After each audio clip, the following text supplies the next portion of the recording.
Capítulo 10. Antes de encetar a marcha para dentro, ou para a crosta, pois a crosta está no meio de coroas astrais, ou céus, Celestino avisou: temos o tempo contado para chegar na hora dos encarnados realizarem a sessão. Esse tempo compreende uma regular observação das faixas constituintes dos umbrais, para que vão aprendendo como são as trevas exteriores.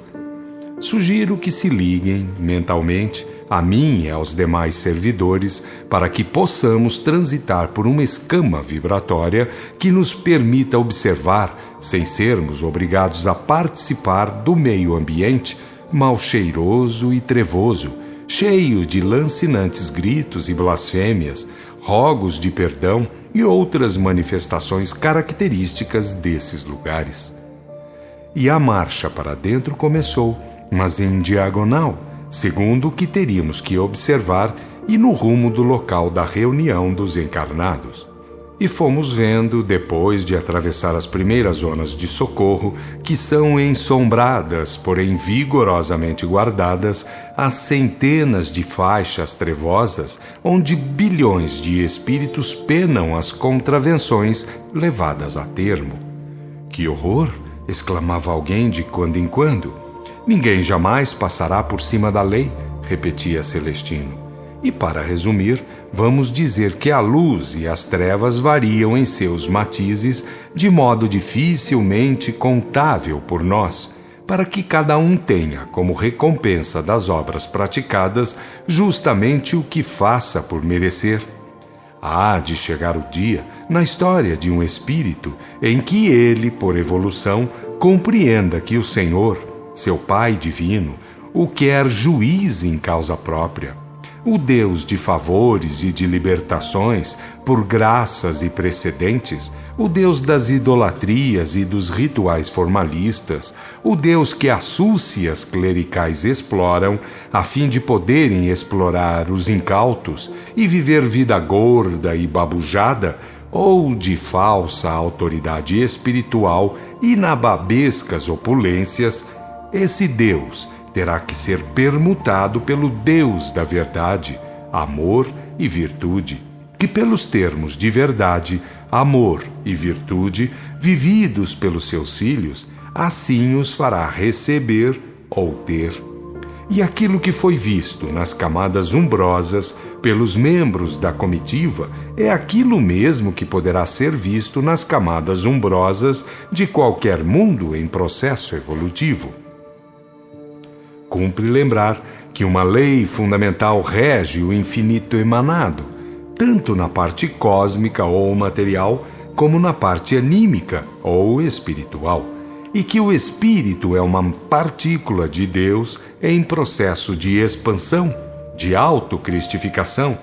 Disso ninguém tem a dúvida.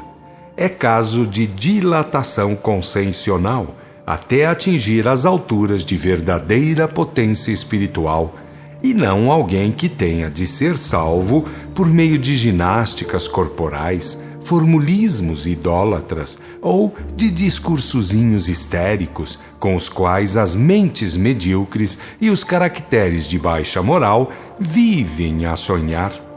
Deus não é fábrica de molambos e seus filhos não devem cultivar molambismos. E foi por isso que, atravessado o umbral, ao atingir a atmosfera da Terra, Celestino avisou: lembrem-se, irmãos, de que os praticantes de boas obras não estão nesses lugares. Aí estão os contraventores da lei de Deus, principalmente os fazedores de ginásticas religiosistas, proprietários de comércios idólatras e compradores de tais ignorâncias. Um velho clérigo, que trazia ainda o corpo perispirital marcado pela doença e por uma deformidade das pernas, com amargura comentou: o problema do céu não pode ser resolvido, então, segundo os recursos aplicados pelas grandes religiões. Cumpre haver uma grande renovação de conhecimentos e de práticas. Para todos os efeitos, interveio Celestino, cumpre viver conforme a lei de Deus, a divina modelagem do Cristo externo e os ensinos da revelação que adverte, ilustra e consola. É uma questão de vida social decente e não de formar num clube de fantasiados religiosistas. Ainda bem que existem os bem-intencionados, comentou alguém. Ainda assim, volveu Celestino, a justiça divina dá a recompensa segundo as obras praticadas, e não apenas por causa das boas intenções.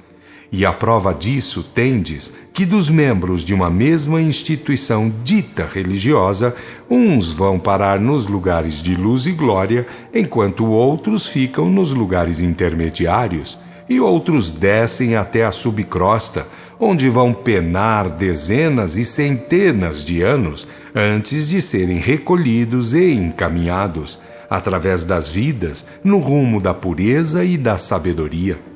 Compreendam que ser uma boa pessoa é uma coisa, e ser um bom clérigo ou religiosista é outra coisa.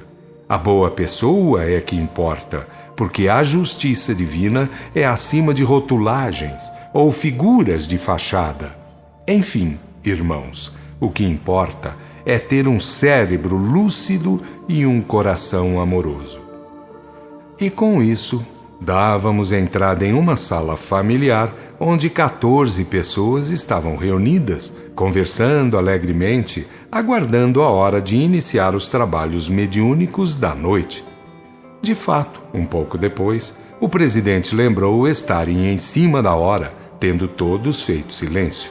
Comandou as orações que foram feitas em silêncio, fazendo estremecer o campo psíquico, até impô-lo totalmente, desaparecendo a limitação do ambiente material, tudo ficando plenamente aberto. Um maravilhoso cenário de alta espiritualidade, com a presença de elementos de altas esferas, prontos ao trabalho. Dentre os presentes, havia clarividentes de alto nível, psicômetras e desdobrantes de alto gabarito. Tudo foi visto e contado por eles de modo maravilhoso, e o ambiente espiritual timbrava por uma elevação tremenda, porque assim atraíam os encarnados presentes que, como avisou o Celestino, eram espíritos velhos missionários, de novo encarnados e de novo reunidos pela vontade de Deus. Depois de tudo visto e falado, o presidente lembrou um bom número de consultas médicas a serem tiradas, com casos outros de permeio, como sejam as opressões de espíritos ignorantes, rebeldes, vingativos, etc. Todos se dispuseram com muita e vigorosa disciplina, espalmando as mãos sobre a mesa para que, como disse o presidente, cada dedo fornecesse a sua contribuição pelos jatos de energia e de luzes. Tudo era superior ali, tudo vibrava alto, e Celestino avisou. Observem agora que os ajudaremos como funcionam essas mentes encarnadas. De fato, vieram até Celestino 5 mulheres que saíram de uma falange esplêndida comandada por Maria, que do alto dirigia o trabalho todo, e com elas, formando atrás de nós, da comitiva, tivemos as vistas espirituais abertas, podendo ver perfeitamente o grande nível atingido por aqueles encarnados, e por isso suas mentes irradiavam potentes luminosidades, de seus dedos partiam torrentes de energias coloridas, emprestando ao ambiente em geral um cunho de celestialidade. E foi interessante ver como chegaram até eles 4 médicos, sendo que um envolveu o médium receitista para fazerem em conjunto o receituário. E vimos um trabalho árduo e maravilhoso, pois enquanto os médicos disparavam na direção das pessoas e das residências, outras falanges de trabalhadores seguiam ou davam curso aos complementos, lavando as casas, limpando as paredes, livrando as pessoas, etc. Foi, é e será um trabalho assim organizado, um verdadeiro mecanismo socorrista, com os elementos espirituais funcionando de modo maravilhoso, porque de cima para baixo e de baixo para cima, toda a gama constituída de trabalhadores funciona, e com rigorosa e eficiente atuação, porque a vontade de servir e a disciplina reinante assim facilitam. Inclusive os clarividentes e médiuns desdobrantes atuavam dentro e fora dos respectivos corpos, pela tremenda facilidade como entravam e saíam deles, em virtude da celestial ajuda com que contavam, e com a qual poderão contar aqueles que quiserem, de fato, entregar-se ao serviço do verdadeiro benfazer.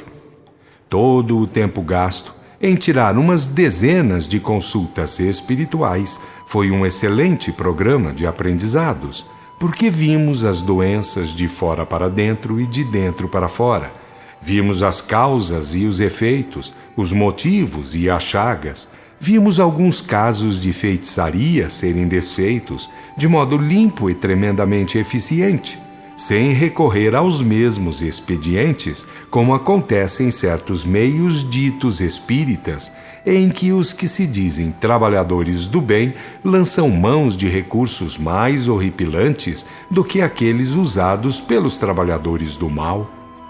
Infelizmente, esta é a verdade, e uma verdade que bom seria fosse reparada pelos que assim agem, pois embora se acreditem melhores e fortes ou valentes, na realidade são apenas manejados por espíritos de muito baixo nível, sendo que, em muitos casos, como temos visto, são meros capachos de espíritos mal propositados, fingidos de todo, escravos de situações por eles mesmos criadas, das quais sairão algum dia depois de sofrer nos piores lugares da subcrosta e as mais dolorosas encarnações. A segunda parte dos trabalhos, ou para depois do trabalho imenso feito através do receituário, ou que este facilitou, tivemos um acontecimento deslumbrante, porque os encarnados desdobrantes vieram fazer companhia, e muito consciente, às legiões de Maria, e foram feitas descidas à subcrosta e subidas aos umbrais, para desses lugares serem retirados espíritos já disso merecedores. E nós, da comitiva, religiosistas formais e fracos por dentro e por fora, ficamos encantados com o que oferece o Pai Divino. Se não fosse visto e vivido, seria até inacreditável ou duvidoso. Mas a realidade era, é e será a mesma, para quem fizer por assim merecer. O difícil, realmente, é merecer, é crescer de dentro para fora, pois as grandezas exteriores só produzem as misérias do espírito. No final de tudo, como complemento instrutivo, a grande mãe convidou a todos para uma subida aos mais altos planos. Disse com doçura imensa e gravidade vibrante, ou de fazer estremecer o íntimo, que as graças nunca serão mais do que as oportunidades de conhecimento, oportunidades de trabalho, melhoras até certo ponto e contatos com elementos e planos elevados. E que, de tudo quanto for dado saber ou receber de variantes modos, contas serão pedidas, mas não em forma de adoração e exaltação, como pensam os mal informados do mundo e dos planos inferiores da espiritualidade, mas sim em obras de fraternidade entre irmãos. Embora nem todos tenham subido aos mais altos planos, porque muitíssimos foram ficando em lugares proporcionais aos seus respectivos níveis, e um pouco mais, a verdade é que muitos foram às mais luminosas e gloriosas regiões. Há uma aplicação da justiça divina, por aqui, que os encarnados somente reconhecerão bem quando para cá vierem e a enfrentarem na prática. Menos, é claro, para os altamente versados nestas coisas, os que possuem qualidades e faculdades que lhes permitem por aqui transitar, trabalhar e com elevados méritos e amplas extensões influentes. Há criaturas, na carne, que valem por verdadeiros pedaços do céu aí lançados, para certos efeitos que, em verdade, bem o sabem o Cristo e o Pai Divino. É muito arriscado comentar sobre os ungidos, suas atuações, seu raio de ação. De uma coisa podem, porém, estar certos os indivíduos de boa vontade. Esses elementos não são encontrados entre os petulantes, os que se julgam donos de casas, instituições, estatutos, etc. Eles são encontrados de preferência entre os trabalhadores anônimos, os que vivem procurando enxugar as lágrimas, pensar feridas, consolar aflitos, cobrir os nus, enfim, os que fazem o bem pelo gosto de fazê-lo, e não porque tenham se agarrado a títulos e postos de mando. E para não dizer mais a tais respeitos, lembramos o impassável divino molde, quando ordenou tomar cuidado com o fermento dos fariseus. Até onde subiram alguns? Alguns subiram até o plano crístico, aquele que é acima de injunções planetárias, que está fora de mundos, formas e transições.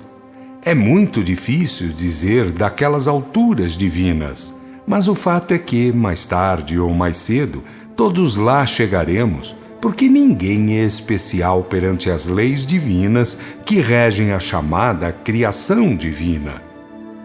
Que dizer dos planos intermundos e da vida nesses planos? Que dizer das extensões no campo da divina ubiquidade, onde vivem os espíritos desses planos? Dizer o que do poder de aplicação da vontade desses irmãos divinizados? Como entenderem já os encarnados da influência deles sobre os mundos e as humanidades, fazendo que tenham cumprimento às leis regentes dos mundos e das humanidades em processo evolutivo? Bem, diremos que vimos as comunidades crísticas em profusão, os unos distintamente expostos, numa variação de luzes e glórias que jamais as palavras, faladas ou escritas, poderão definir. E vimos e vivemos, num dado momento, que estávamos envolvidos e penetrados do poder divino, sob a influência de um divino Senhor ou de um Verbo divino, e com a ajuda potentíssima que nos ofertou, penetramos a divina ubiquidade. E achávamos-nos entre os mundos e as humanidades, podendo afirmar que éramos, naquelas condições, participantes do Pai Infinito, em tempo e espaço. E com isto afirmamos que se os espíritos todos, de todos os níveis evolutivos, soubessem qual é a finalidade a ser atingida, todos fariam tudo para se tornarem puros e sábios o mais depressa possível. De volta, já no nosso plano de vida e trabalhos, ainda com os olhos ardentes e o coração espiritual fremendo celestialmente, comentei com minha mãe e Vicentina. Como falam estultamente os donos de religiões no mundo, e como são ridículos aqueles que afirmam não esperar propina de Deus para depois da desencarnação. Por que não entendem que nada disso é certo, justo e necessário, porque há uma perfeição a atingir e terá que ser atingida, custe mais ou custe menos? Sim, disse minha mãe, o certo é que o espírito saiu do sagrado princípio em estado de simplicidade, com todos os valores divinos em potencial, e deve desabrochá-los por lei e através de trabalhos. Enfrentará reinos, espécies e famílias, viverá condições e situações incontáveis, permutará ambientes na carne e fora dela, como nunca seria capaz de admitir antes de experimentar, e um dia ter-se-á acima de todas as limitações, gozando a unidade divina, sendo ou formando na chamada divina providência, nos previdentes e providentes da ordem divina. E tudo isso em termos de verdade, amor e virtude, nos tratos sociais e jamais pelos ridículos engodos religiosistas, ou segundo os conceitos de umas multidões de fanáticos das letras ditas sagradas. Vicentina ponderou: bem, como cada um pensa como pode e não como quer, isto é, como vai podendo pensar melhor com a evolução que vai em si mesmo realizando, devemos dizer que o grande mal está nas dogmatizações dos donos de credos e de instituições. Creio que é melhor dizer que o grande mal é derivado daqueles que se fincam nos direitos criados e adquiridos. Estes é que prendem o progresso por egoísmos, orgulhos e certas opulências de bolso e de estômago, porque se estes assim procedem, como não deverão proceder de modo egoísta e antissocial os que só pensam em termos de mundanismos em geral?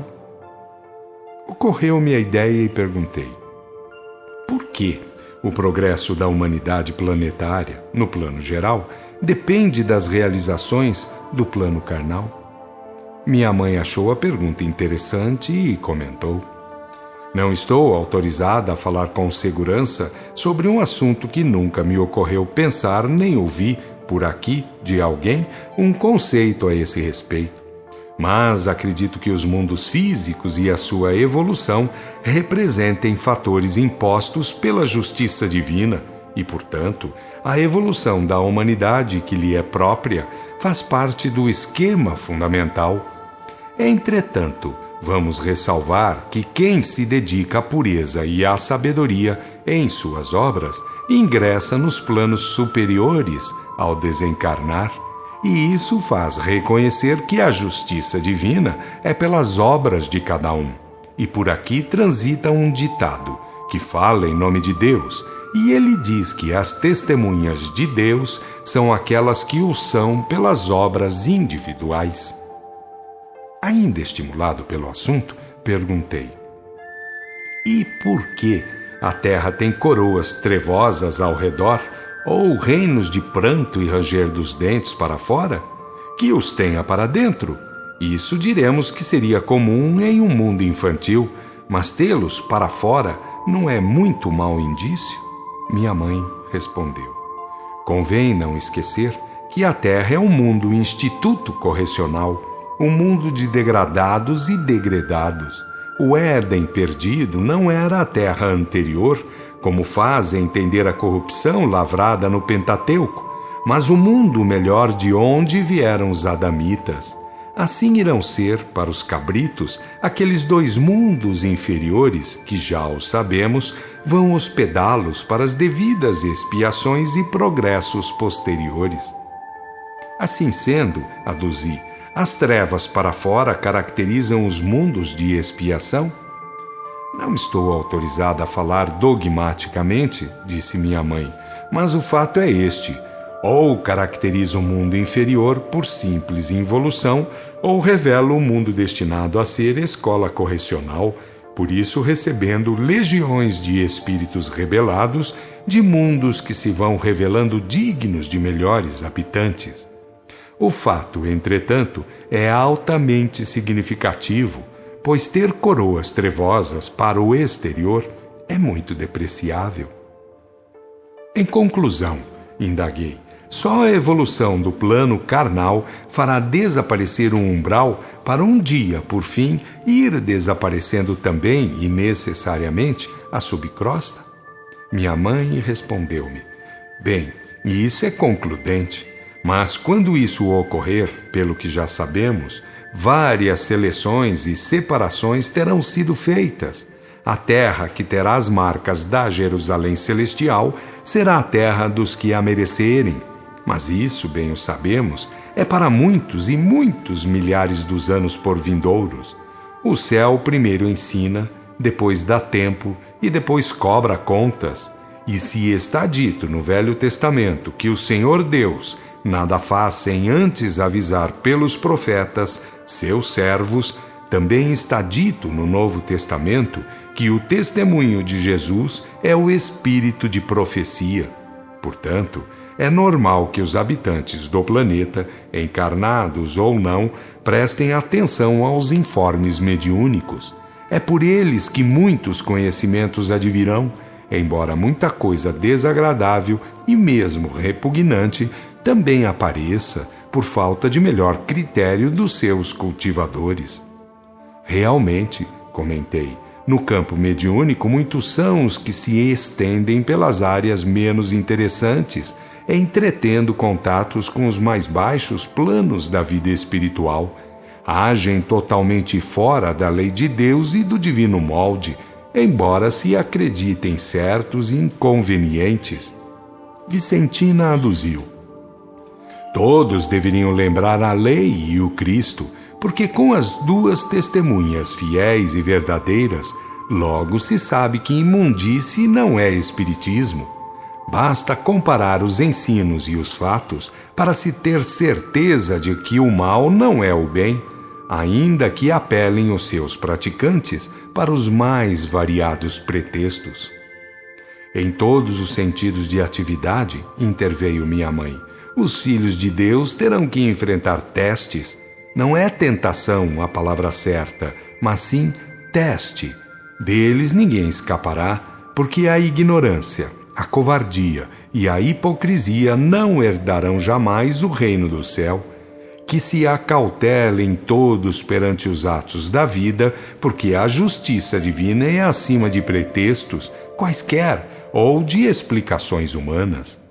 Existem partes do mundo, comentei, onde os atos de feitiçaria sob os mais variantes pretextos funcionam imensamente.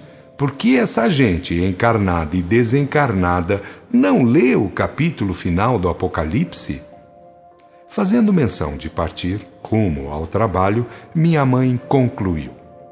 A mediocridade não faz a parte da superioridade sem ser por engano, e tudo isso é parte integrante das fases evolutivas do processo de autocristificação. Quando alguém chega a ser realmente grande na espiritualidade, não é por acaso nem de favor, mas sim porque venceu todos os testes. E se durante a caminhada teve que se curvar muitas vezes diante de sofrimentos atrozes, também é certo que com isso conseguiu crescer em si mesmo. E a boa conversa naquele glorioso dia terminou ali.